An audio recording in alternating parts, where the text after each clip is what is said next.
Marx me dá é uma teoria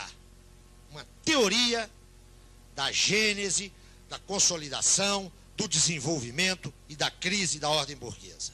Mas caramba, o que é teoria? O que eu estou entendendo aqui por teoria? Porque se nós não tivermos um rigoroso esforço de precisar a carga semântica com a qual nós estamos trabalhando, nós vamos ver a mesma palavra, a mesma expressão, em contextos teórico-filosóficos radicalmente distintos e achar que elas são a mesma coisa. Não é? Todos vocês aqui sabem que ação social para Weber, um tipo de ação social é objeto da sociologia. Ação social para Durkheim significa uma coisa completamente diferente. O que Marx entende por teoria não é o que Durkheim, não é o que o Weber concebe como teoria. Se tivéssemos que expressá-lo de maneira condensada e sintética, diríamos: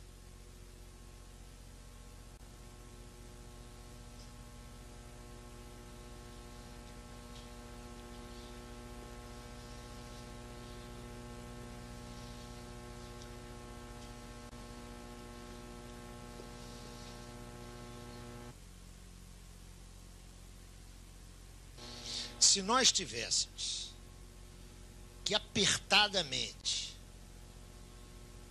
sinalizar o que é teoria para Marx, eu peço que vocês leiam os textos aos quais eu farei referência a partir de amanhã. Vocês vão encontrar, penso, se eu não estou delirando, que vocês encontrarão isso lá, que para Marx teoria é reprodução ideal. Vamos começar por aí.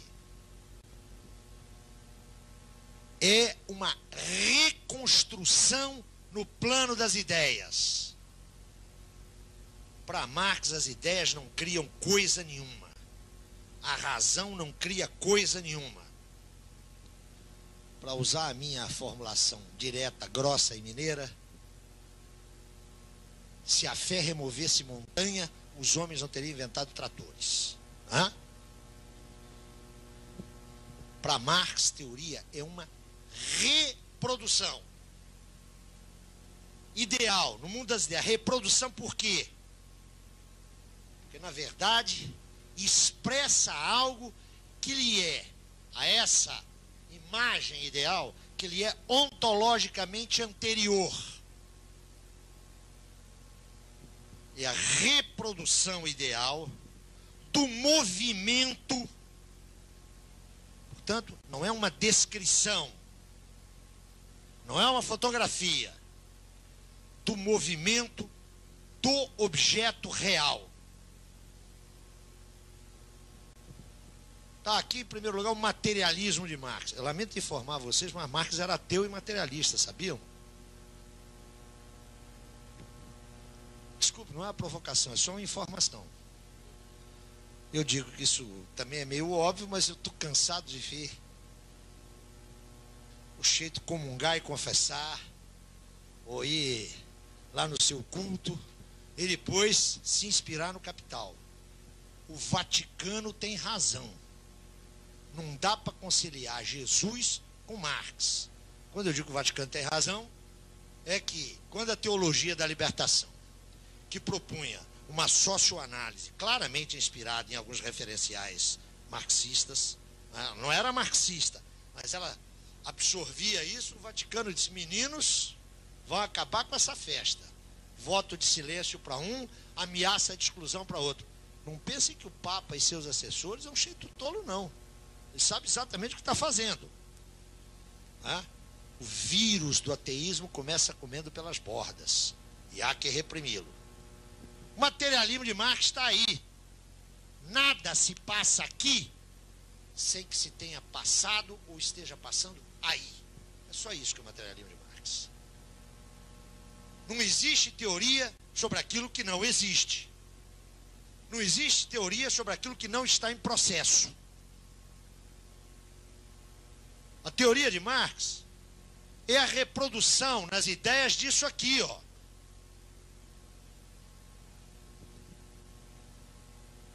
Agora, por favor, reprodução não é espelhamento, não é cópia. O suposto marxiano, aliás, herdado de Hegel, é que a factualidade, a empiria, é o ponto de partida do conhecimento. Não há conhecimento que se inicie senão a partir da expressão fenomênica. Mas o fenômeno, ponto de partida do conhecimento, a aparência sem a qual não existe o conhecimento. O conhecimento se inicia pela aparência e, portanto, ela não é descartável, não é uma coisa secundária, mas ela não esgota a estrutura do processo de que é sinal. A hipótese marxiana, não é a hipótese, o pressuposto marxiano é o seguinte, aliás, textual. Se a aparência dos fenômenos coincidisse com a sua essência, toda ciência seria supérflua. Aí bastava olhar, não é? Eu olho, não é por acaso que o professor Boaventura de Souza Santos, insigne representante das tendências pós-modernas no âmbito das ciências sociais, escreve com a maior tranquilidade que a epistemologia pós-moderna suspeita da distinção entre aparência e essência.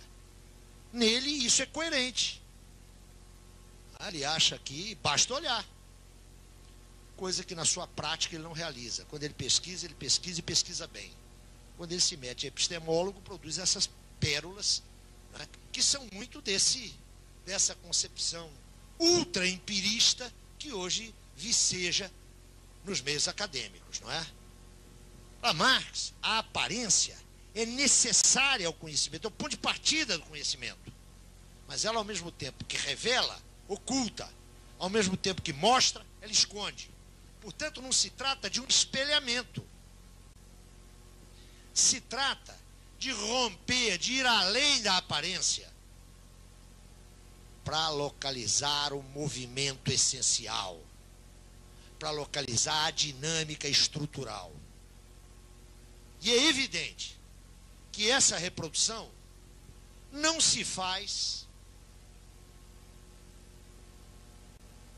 independentemente da natureza do objeto. Vamos ver se a gente se entende. Se essa concepção de teoria é verdadeira, isto significa que o sujeito que pesquisa, que o sujeito que vai produzir teoria, ou seja, o sujeito que vai investigar e reproduzir, reconstruir, idealmente, o movimento do objeto, este sujeito tem que ser, a expressão é essa mesma, fiel ao objeto. Ele tem que estar aberto ao objeto. Ele tem que recepcionar o objeto. Ele tem que recolher o objeto. Ele tem que apreender o objeto. O ideal metodológico de Marx é um sujeito fiel ao movimento do objeto. Isto significa, atenção, que não existe uma construção metodológica que o sujeito elabora independentemente da natureza do objeto que ele pesquisa. É por isso que Marx distingue claramente técnica de pesquisa de método de pesquisa.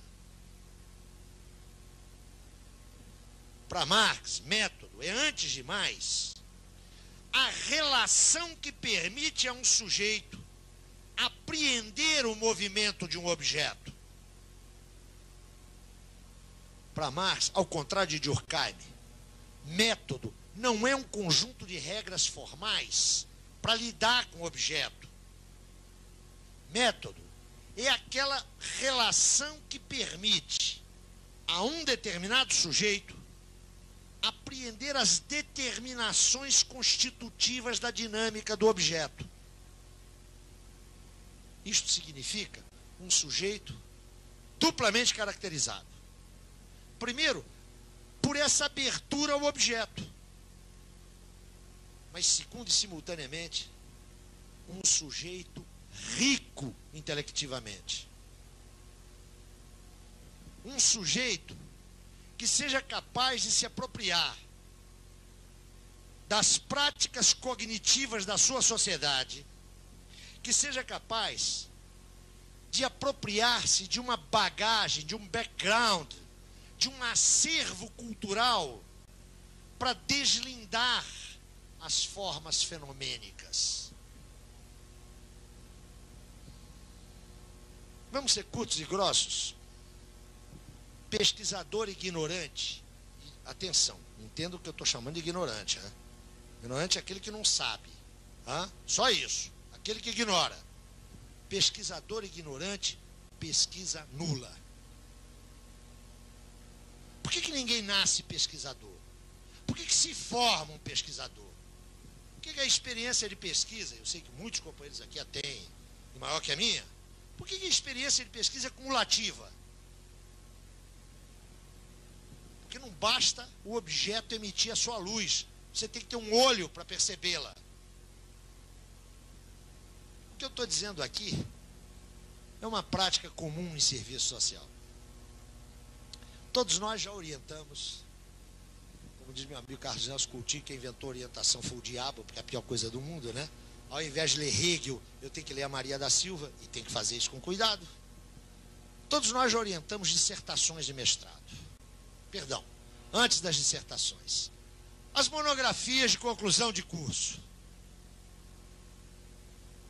Salvo aquelas que são diretamente inspiradas pela pomba do Espírito Santo, que não tem comparecido muito ultimamente aqui sobre o planeta, né?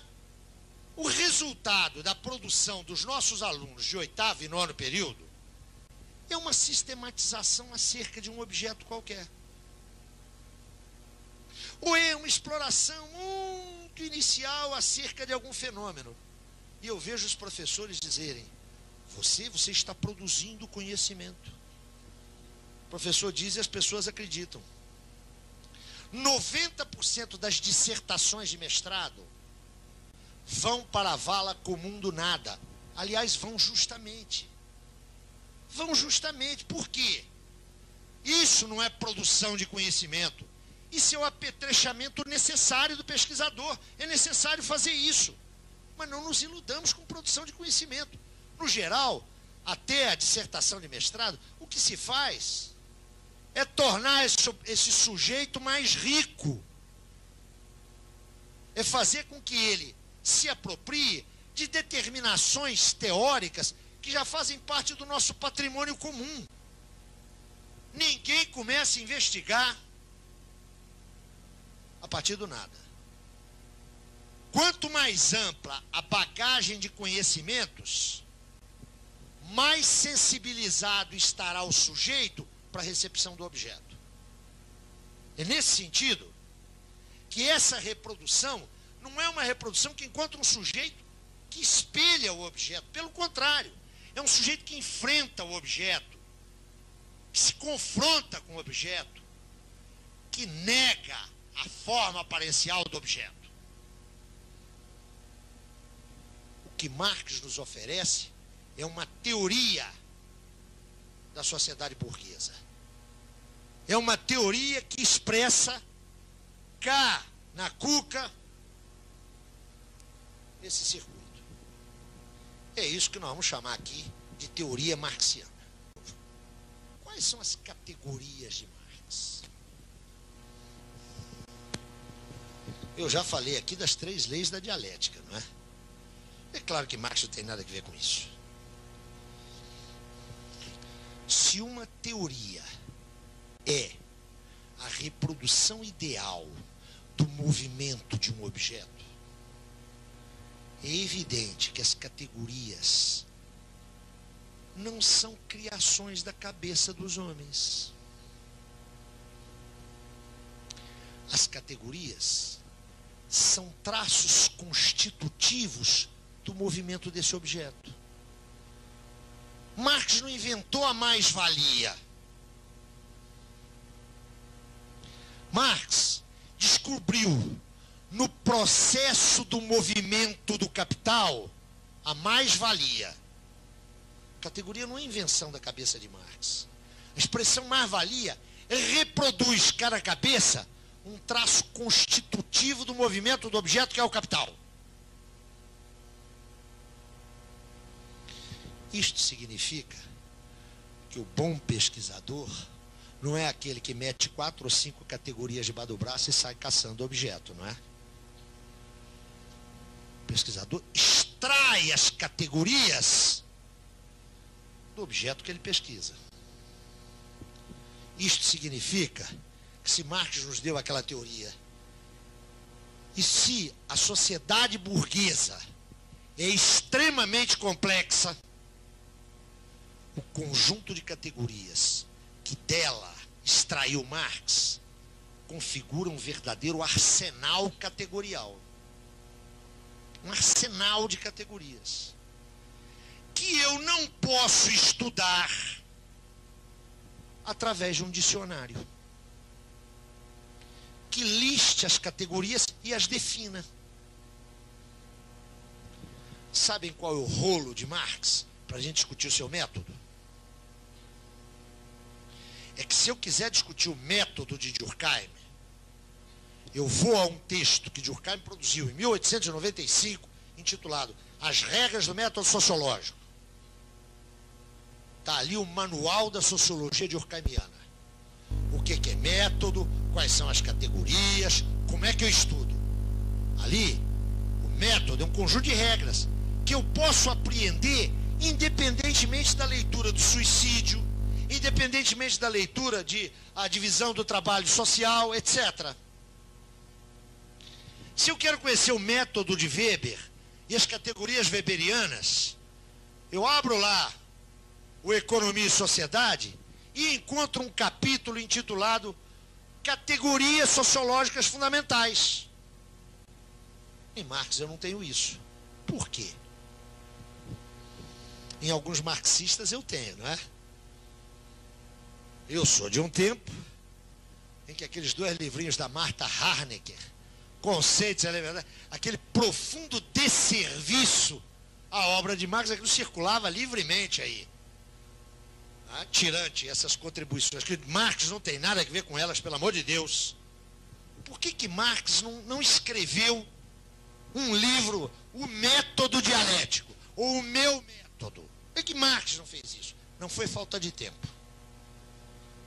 A resposta está dada por Lenin, que, estudando Hegel em 1916 no exílio suíço, fez a seguinte observação no seu caderno de apontamentos: Marx não nos deu uma lógica. Marx nos deu a lógica do capital.